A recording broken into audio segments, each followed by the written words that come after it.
This is the first show, the Sam Sanders Show, in which I am the executive producer. I'm the editorial lead, and I own the IP of the show that I make. And my name is the name of the show, and it just feels like this is the first vessel where I get to like fully be me and actually fully control how Hmm. I'm presenting me. I think I've Yeah. always enjoyed making shows in which my listeners get a bit of me in there and get a feel for who I am as a person. But now I'm like actually in charge of that, which feels nice and wonderful and a testament to and shout out to KSRW for letting this happen. I never expected that I would be able to be in charge in the way that I am with what I'm making now. And I'm so overjoyed by it. Well, thank you, Sam. And why did you never imagine that, even after you've been doing other shows for years, like you said? There's always someone in charge of you. I started in journalism at a moment when journalistic institutions were at the height of their powers. Right. So when I was finishing graduate school and I wanted to go work at NPR, at in that moment of media, just getting to NPR would be the only thing that you would ever have to like do. And then once you got there, if you just did it right, you would trust the powers that be there to guide your career for you. And Hmm. I had that experience at NPR. I briefly worked at the Washington Post, and then I ended up at New York Magazine and Vulture, this other story institution in which you kind of think, all right, well, let them be in charge of you. And what I've learned over the course of several podcasts and, a career that's gone here, there, and everywhere, it's actually better if you're in charge of yourself. Hmm. It's just better if you're in charge of yourself. And these institutions are facing existential crisis. So you can Yeah. no longer rely on them to guide you and sustain you for the entirety of your career. You can really only rely on yourself. Yeah. And so the last 10 years have just kind of like led me from being a company man to being a self-made man. And Hmm. what I love about this professional relationship with KCRW, I don't work for KCRW, I work Right. with them. Right. I work with them, and it changes everything. Yeah. Yeah. Okay. Well, that says a lot about you, Sam. You've Mm. had a lot of confidence in who you are and where you've come from, and you're not afraid to put who you are out there. I just looked on the one with the Queens, and you said we are going to make this the queerest, gayest episode of all time. Is that like that? For instance, you probably wouldn't be able to do that on one of your previous shows. Oh gosh, what was that from? The Last year, it was June of last year. Okay, on my show, Yeah. probably, yeah. I Yeah. mean, just to tell you how far all of that's come, I when I began hosting a show for NPR, Yeah. I would hear from people who would tell me about the first time listening in which they deduced that I am Black. Or I would have listeners who had been listening to me for years saying, "Oh, I didn't know you were gay." And I'm not upset about it, but I'm not proud of that journalism. But I think that like there's a version of me that hits a microphone now where there's no way you can't tell, and that's how it should be. When I came to a lot of listeners' ears by covering politics. Mhm. Right. And that was the kind of beat where it's really never supposed to be about you. It's supposed to be about the people you're covering. Right. And I noticed a distinct kind of feedback from listeners when I transitioned from making political journalism and commentary to entertainment, lifestyle, and culture programming and commentary that had more of me in it. I'll never forget. I had stopped covering politics and I was then covering entertainment and pop culture more. And I did a very special episode that was just like a half an hour long meditation obituary honoring of Andre Leon Talley, the Hmm. iconic Vogue editor Yeah. who was for decades maybe the most senior high ranking Black queer man in fashion. Hmm. And so we did this tribute to him. I ended up having on two other Black queer journalists, and we just waxed poetic about Andre Leon Talley. I remember when I tweeted the link to the episode and told folks what it would be about, a listener who had listened to me for years just by seeing the headline said, I don't know, Sam, this seems a little too black and too gay for me. And so all of my followers were like, this is ridiculous. You're crazy. Blah, blah, blah, blah. He quickly was like, sorry, sorry, sorry, sorry, sorry. But then he said, I liked it when you were just, just talking about politics. And it's like, okay, what do I do with that? Like, what do I do with that? What is the message to be received here? And it's one, a lot of people who fashion themselves and think of themselves as highly enlightened public radio listeners maybe aren't as enlightened as they think themselves to be. Right. And two, I want to end up at a point in my career where I don't ever have to rely on that man's acceptance. Bottom line. Bottom line. And I think that and some other moments, it just let me know that, like, oh, for people that don't want to hear that, there's never going to be a version of you that is gay and black and palatable enough for their taste. So just be you. Hmm. Just be you. And I think the last several years have been me walking towards the fullest expression of myself while understanding I'm part of the story, but I'm not the story. I'm still here to have good conversation and conversations of substance about the way entertainment and the arts shapes our world. But yeah, in general, to sum it up, the entire thrust of my career for the last several years has just been, if at all possible, gayer, blacker. Okay. Be who you are. I like to hear that, Yeah, Sam. yeah. Speaking of that, Joel Kim Booster was your very first guest. Was he your dream guest? Did you have like a list of He was a people you wanted? friend. The Yeah. reason we got him, when we launched the show, we kind of just went back through my Rolodex and said, who has been really good to us before? And Joel Kim Booster gave me an interview many years ago on a previous podcast in which he told me in earnest his very poignant coming out story. Mm. And I remembered it. And I said, all right, let me call in a favor. And Joel came through. And I've interviewed Joel Kim Booster on 3 different podcasts. And that is what I love about the space I'm in with this show. I've been doing this now long enough to where some of the folks that end up in the chair next to me, Hmm.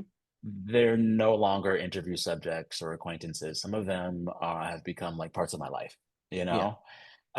There have been several guests on this show that I just now know in the flesh, and that's cool. Yeah. And I also think that I've been doing these interviews long enough now where the easiest part of it all Hmm. is what happens in the booth. The hard Yeah. part is everything else. The interviews, like if you get me into the chair with the guest and the mic is on, I got it.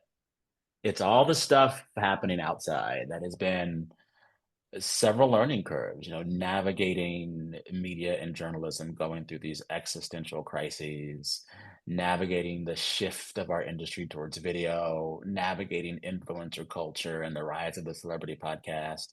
All of those things, or Hmm. being a manager for the first time. I now own my own production company and I have a direct report. I pay my showrunner. He is my hire. That is a new kind of business relationship. Yeah. Navigating those things is so much harder than just having the conversation now.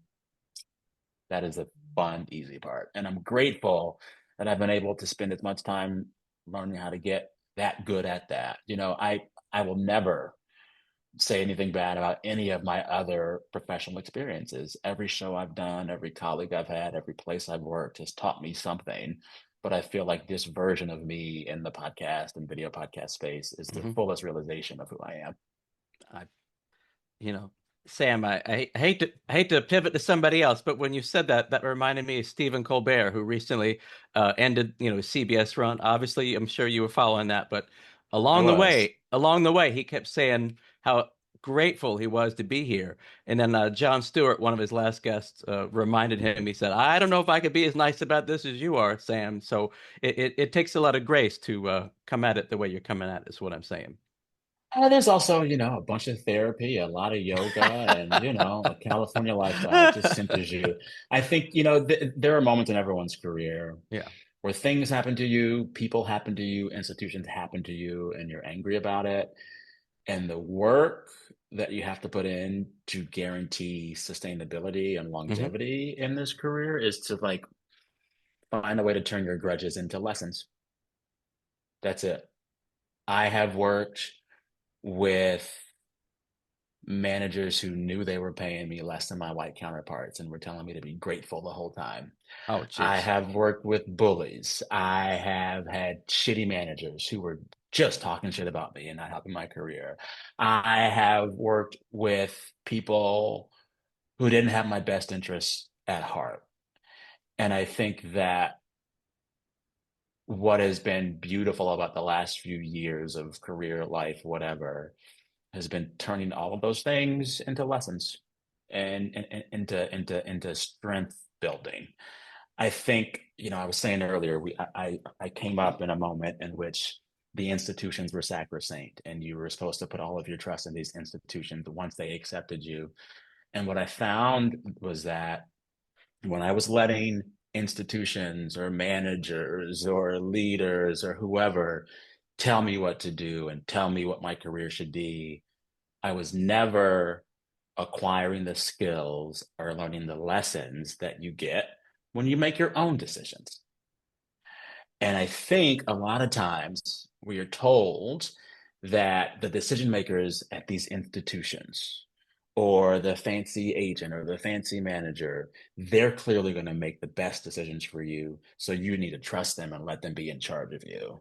Yeah. But what I found out is that they will make bad decisions for you as well. Hmm. But when you make a bad decision for yourself, you learn from it. When those other folks make bad decisions for you learn nothing. And so the ability to move my career into a space where I get to have the final say over what I do means that every choice I make, whether it's good or bad, I have learned something from it. And that's been the biggest aha. Anything that I have learned from an institution that I've come Hmm. through, I appreciate it, but I no longer want an institution to be in charge of the path of my career. I am. Okay. That's, That's how you learn. That's how you grow. yeah. And Sam, you've obviously grown, like you said, because you've won all these awards at the Ambies and iHeart for Best Podcast Host of the Year. It feels good. I mean, listen, awards are like STDs. If you do it long enough and with enough people, you're bound to get at least one. Hmm. But I am always grateful for the acknowledgement. I think now what I tell people is that like the only measure of success in this crazy media entertainment podcast space, the only measure of success is survival. Are you still here? Are you around? Can you pay your bills? Do you like what you like? Does your audience like it? Is it sustainable? That is success. Like that is success. We're in this moment where everything exists in the infinite scroll. So Hmm. we compare our path to everybody else's path. Right. And if you do that, you're never going to have a success that works for you. So, like, I now do video podcasts. And you know who is dominant in the video podcast space? Comedians. Comedians podcasts are a hit at that stuff. Hmm. They can do a quick viral clip. They have takes that resonate. They're funny. And there was a pressure when video podcasts were becoming ascendant to ask myself why I wasn't as big as those guys with their comedian podcast. And it's because I'm not a comedian. You know what I'm saying? And so I have to exist in this world where everything bumps up against each other, but still tell myself that I know who I am and what I'm making. And this podcasting ecosphere has become so much of a bigger, wider tent. Yeah. I am chasing interviews of the same people who might go on Joe Rogan or some comedian's podcast or some influencer's podcast. I am doing interviews with people who, in other contexts, will be eating chicken wings or sitting in restaurants or in someone's bed having a podcast conversation. Me existing in that sea of content doesn't mean that I need to be more like those people. Right. It needs to mean that it means that I have to figure out exactly who I am and what my value add is as an interviewer and do that Yeah. And the only skill that I've realized that is actually marketable across all of these changes in media, the only skill I have is the goodness of the questions I ask. The gimmick doesn't matter. My personal story actually doesn't matter that much. The set doesn't matter. The look doesn't matter. I'll never be an influencer or a comedian or a movie star, but I'm pretty confident that I am able to create a space in which I can ask these people that we know and love questions they haven't been asked before, Hmm. and questions that help them relate to their own work in new ways. Oh, I really love these conversations I have with folks where I ask these creatives, how do you want your art to change the world? And then they tell right. me that. Yeah. And then I ask them, how did making your art change you? Boom. That's what I want to do, right? That's what I Yeah. want to do. And I don't Yeah. need hot wings for that. No. I don't need gimmicks for that. It's good questions. I talked with Trixie Mattel, who is the champion of podcasts, just Hmm. an all-time great podcaster, a legend and an icon. And it's like, well, how do you get something new out of Trixie Mattel? And Trixie Mattel told me all about how the act of being Trixie Mattel for so long and working so hard burnt her out. And now she had to take a break and realize that her life was about more than just work. And Trixie telling me about how the act of being Trixie had changed her metaphysically. Hmm. That to me is what I want to keep striving towards. I talked with Hmm. Margaret Cho recently all about Yep. how rehab saved her, but comedy got her through rehab. Yeah. I talked with Leslie Jones in a chat that's going to run in a week or two, all about the lessons she's learned as a Black woman who refuses to be silenced in this world of comedy for a very long time. And, it's when these artists can offer wisdom, not just about their Mm. art, but about themselves. That's what I want to do. And that is the North Star. And I'm so grateful to have a production partner in KCRW that lets me just do that, Hmm. just do that. Like that is enough for a really good show. Thank you. Thank you. I looked at a lot of those ones you mentioned in researching you for today's episode, but man, I would have watched more of the Leslie Jones one. I can't wait for that. It's Uh, going to be out soon. She is phenomenal. She gave me this like 2 minute long extended menopause joke that I already think belongs in the Library of Congress. I'm not going to tell you the joke or the punchline, but sure, check sure, out the sure. episode. Yeah, Yes, she's so good.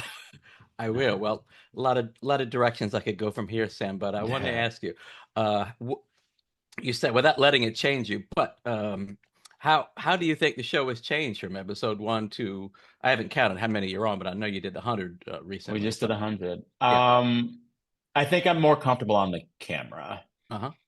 Um, quiet as it's kept. For the first 4 to 6 months, Hmm.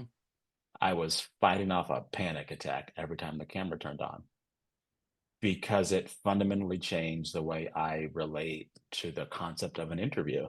Yeah, The beauty of everything I had made before that, especially during COVID lockdown, no one could see you.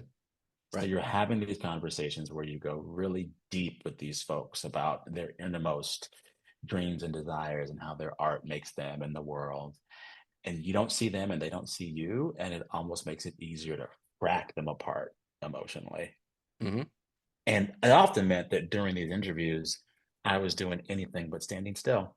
I was stretching, I was playing with the dog, I had my script there and I was doodling, but I was physically in motion the entire interview because I could be, because no one could see me and I was just in my guest bedroom. Right. And immediately I realized doing these interviews in person, everything changes. You have to be aware of your body and the physical energy between you and the other body at all times. And you cannot be as reliant on your script as you were before. And you have to, in general, kind of sit still. The camera Hmm. doesn't like fidgeting, it just No. doesn't. So, two things had to really change for me. I had to think about how my body exists in a room for a camera and for another person. And I had to kind of ditch the script. Yeah. Before making podcast on camera, my average interview script, and I always write my own questions, it'd be like 20, 25 questions. Uh-huh. And I would figure out over the course of the interview which ones I wanted to get to, and I would dart here, there, everywhere. And Yeah. for every question, I had replayed how I would ask it in my head so Yeah. much that I wrote in pauses, and ahs, and likes, the word like. And I could deliver those questions just, oh.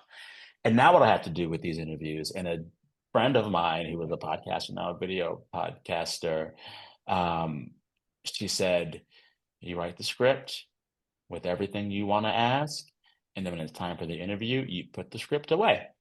Because if you're meant to ask the question, you'll remember it. And that means you're having a different kind of interview. Yeah. So I've had to start having an entirely different kind of interview to make the video podcast work. So Yeah. learning that Hmm. was terrifying. And Right. if you watch those early episodes, you can see the fear in me. And now you watch these episodes, we're just cutting up having a kiki. Hmm. Margaret Cho brought her service dog in, a 7 or 8 year old Chihuahua named Lucia. And the whole interview, basically, I'm holding Lucia. The script is nowhere to be found. Right. And I'm grateful that I got there, but it took some time. So yeah, those first few episodes, I'm like a deer in headlights or a whore in a church house, but we worked it out. I like that. I wish I was holding a dog myself, Sam. We haven't been able to Yes, yes. pull the trigger on that over here in New York City. Oh, do it. Do it. It's Yeah. always worth it. It makes your life better. It's funny. I'll have conversations with folks that reach out and like, do a thing with us, do this with that, and I'm like, if I ever take on something else, and I don't think I need to because the Sam Sanders show is my own vessel and it can Hmm. become whatever I want it to become. But if I ever started anything new ever again, Yeah. it'd just be a podcast about dogs. And the only rule would be every shot, every episode, a dog must be in the frame. That's it. Can't go One wrong day. there. Can't One go day. wrong. Can't go wrong with Sponsor that me, idea. pets.com. Okay, Sam. All right. You forced me to ask. Favorite type of dog? Maybe top two. Pit bulls. Pip. Yeah. Pit bulls are the best kind of dog because everything the culture thinks about them is wrong. Okay. They're actually really sweet. They're Yeah. actually very loyal. They're probably the Right. easiest dogs to train, and they're nice. And they're kind of scaredy cats. I'm on my second pit bull, and that Hmm. thing is just a big old baby. I have a special place in my heart for cultural underdogs, and I think that pit bulls are. And so there'll always be a pit bull in my life. My current Okay. pit bull is named Wesley Snipes. He's the best. I love that. It was nice. It was nice seeing Wesley again. On that Marvel thing a couple years back where Oh he yeah. got to be Blade again for like 20 minutes. That was great. Yeah, which is maybe for the best. I don't think I want to see a whole feature film of Wesley at this age doing Blade. I don't think we Right. need it. No, but that was fun. Something I Yeah. did want to ask you that I did remember from my notes. You're talking about going from audio to video podcast. I noticed your video Hmm. podcast slightly different than the audio, as in like you get to like the through line. You don't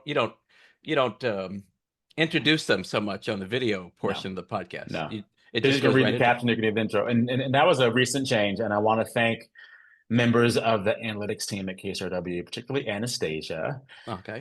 Everything we publish, they're running the numbers and seeing what works best. The A/B testing. We're just trying to figure out what works and what grabs people. Right. I kind of know at this point with Yeah. podcasts, but figuring out video has been hard. And what the team at KSRW found was that there's really no need for an intro on YouTube because as Right. soon as the video comes up, there's a title, there's a description, you see the people, skip the intro. So those early episodes, I Mm, was reading an intro mm, off a teleprompter.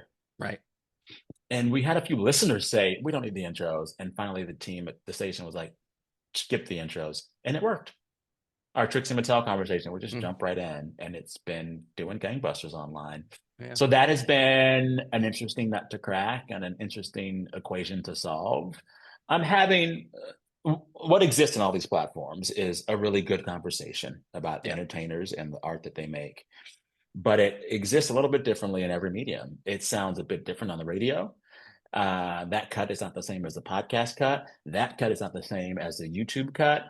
And what most people will actually see, or the highest number of people, will be like the 60-second or 90-second short form video clip of the cut that lives on Instagram and other Right. social platforms. Yeah. And each one of those things is different.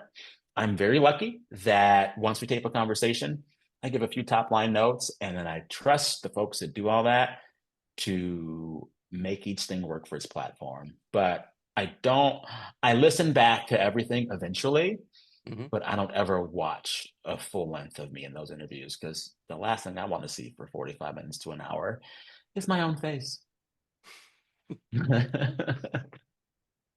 But yeah, we are really working hard to make every version of the show the best version of itself that it can be. So on any given Sure. week, there are different edits for the YouTube versus the podcast versus the radio versus the social.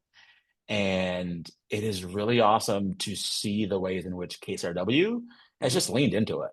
They know that radio isn't all anymore. I love radio, I always will, but if you're just making radio at this point, you're getting left behind. And KSOW has said, to their credit, well, let's figure out this other shit. Let's figure it out because we're gonna have to. And me, like a crazy man, I'm always just like, okay, yeah, let's do it. Let's do it. Let's do it. We Hmm. have an event next month. This month, it's June, into June, that we're gearing up for. And it's like, well, how do we do events in this weird new video podcast landscape? And I'm just like, well, let's figure it out. Let's try. We're going to try to do a 90s nostalgia bracket Hmm. on stage. I don't know how it's going to work, but it's going to work. Yeah, it'll work. I, I think it will. Yeah. The thing I notice is that, well, you don't need an intro because 95% of the guests, people know right away, like Joel Kim, Booster, Trixie, like you said. But I didn't know who the Wordle lady was, so that She's one was great. right. That Yeah. one threw me a little bit. I was like, who is this? But you read the Hmm. headline on the It's like, YouTube oh, page. It's she's her. okay. Yeah. All right, I get it. All right, cool. Yeah.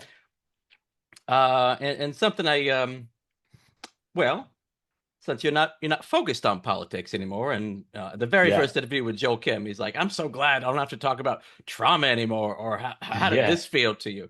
But at the same time, the politics is still out there. How do you think that infuses like the joy you try to bring to these interviews? I How can think, you find? Sorry, go ahead. yeah, No, no, go. yeah. How can you still find the joy while obviously not focusing on that, but it's still there, it exists in the world. You know what I mean?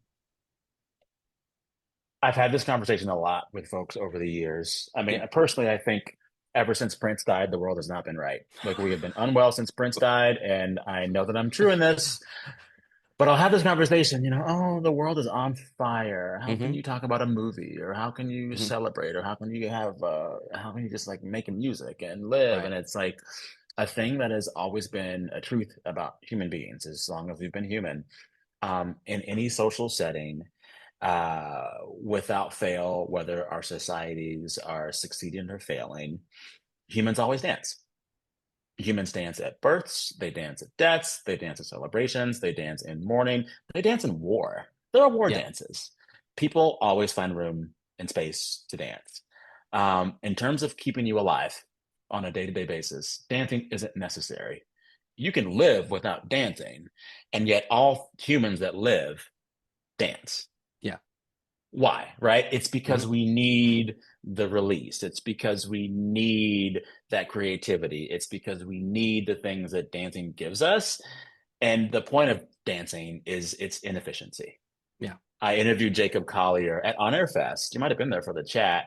We ended up putting that conversation in my podcast feed last week. But at a certain point, I was asking Jacob Collier, this Grammy winning musician, whether he's scared of AI or not and what it might do to music. Hmm. And he says no. He says, one, AI only looks towards the past and it's only determined to be efficient. But the things that we love most in life, especially with the arts, are inefficient. Hmm. And then he said, we don't dance to get from one side of the room to the other. Yeah. We dance to go around in circles. Right. So no matter what is happening, no matter if the empire is crumbling, no matter if the world is on fire, we're still going to want to dance around in circles. And I hope that what I can do with this show and these conversations is make the spinning in circles something of sustenance for Hmm. people who are going through a crazy, crazy time. Yeah.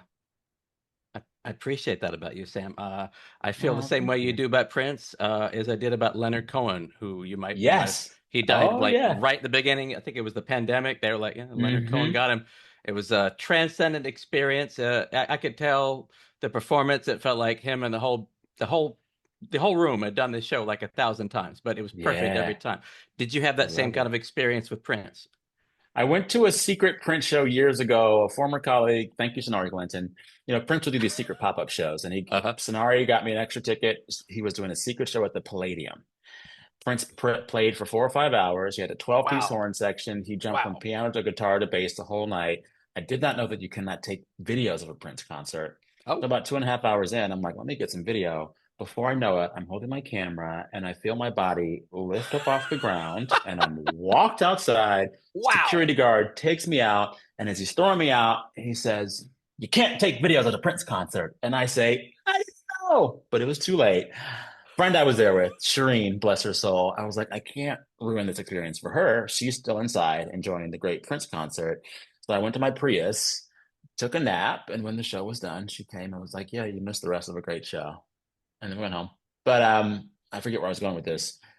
One of the best concerts of my life. It's not the best concert of my life, even though I got literally kicked out of it. I'll never forget it. Prince is Yeah. it. He's the fucking truth. There you go. I appreciate that. Now, Yeah. I feel like you might have covered this already, Sam, but and I really resonate with what you were saying at the beginning about owning your own, your thing. They call it IP now. I mean, Yeah. I'm glad you didn't use that word because corporate speak and all. Yeah. But yeah, Yeah. what advice would you give for people who want to make the new my name the show here? What advice would you give to those kind of people? I think a lot of a concept and a term in economics Hmm. and political economics, this idea of a competitive advantage. Hmm. Um, all kinds of people can do all kinds of things, but the thing that will help you stand out for the longest amount of time and be as successful as you possibly can while doing the thing is finding something to do that you are better at than most people. And for me, that was like, Sam, what is your competitive advantage? I can talk about politics. I can talk about breaking news. I can't, like, I'm a generalist. I'm trained as a generalist. So I can talk about a lot of things. But what is my competitive advantage? By virtue of growing up the way that I grew up, in a family and a life and a church full of music, in a culture in which the entertainers that I looked up to were worth so much more to me than any political figure. My competitive advantage is having thoughtful, introspective conversations with the people who make the pop culture that makes us tick. Hmm. That's it. Yeah. That's what I'm better at than a lot of other people. And it's an exercise in the ego to pretend that I can be better at a comedian with his comedy podcast, or better than an influencer with their influencer podcast, Hmm. or better than, whoever doing their thing. What I do is talk to entertainers about how the entertainment they make changes them in the world. And my unique life has made me intricately prepared to do that. So the lesson is find your competitive advantage and just live it. And once you do that, you kind of lose any semblance of hurry or rush. Hmm. If I'm being me, there's no rush to get anywhere else. I'm being me. And Lord willing, I'll be able to keep having those kind of conversations for a very long time. There's always questions of what is the platform? How does the industry change? How does it this? How does it that? But if I know what my competitive advantage is Hmm. and know what my North Star is, the goal is just keep doing that wherever you have to. But I'm probably going to just keep doing that. I have been having literally weekly conversations with listeners for a decade now. And I figured out over that time and before then that, like, the place I need to be, the place where I offer a competitive advantage, is the place I'm at right now, having these kind of conversations. And I'm grateful that I've had the time, space, and support to, through this really long and winding road, end up here. And I'm in no hurry to leave here. And that feels good. Well, I appreciate that, Sam. I got to say, it feels like a natural place to end. I want Okay. to thank you for, man, this felt like a whole podcast episode. This Listen, was give us the audio. We'll put it in the podcast feed. Why not? yeah, this was fun. Yeah. So much Thank you. fun. Thank Yeah. you for making the time and thinking of us. I really appreciate it. It's delightful. All right. Okay. Okay. All Well, righty. take care, you guys. Yeah. Thank you. Thank you. Thank you.